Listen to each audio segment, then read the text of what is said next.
రోహిణి మీనాతోటి బాలు ఇంట్లో ఉన్నాడా మీనా అని అడుగుతుంది.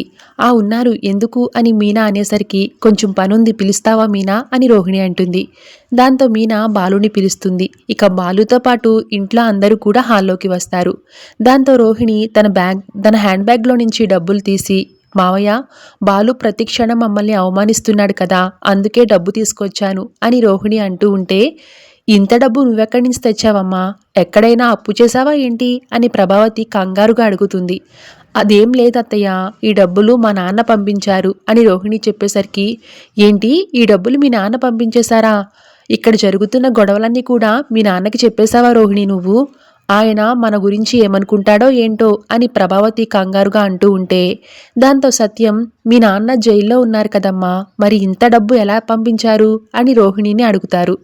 దాంతో బాలు, ఆ నాన్న, జైల్లో కూడా బ్యాంకు ఉంటుందంట, అందుకే ఈ డబ్బులు పంపించుంటారేమో అని బాలు వెటకారంగా అంటూ ఉంటే, ఇక ఆ మాటలకి రోహిణి బాలు వైపు కోపంగా చూస్తూ ఉంటుంది. Thanks for watching.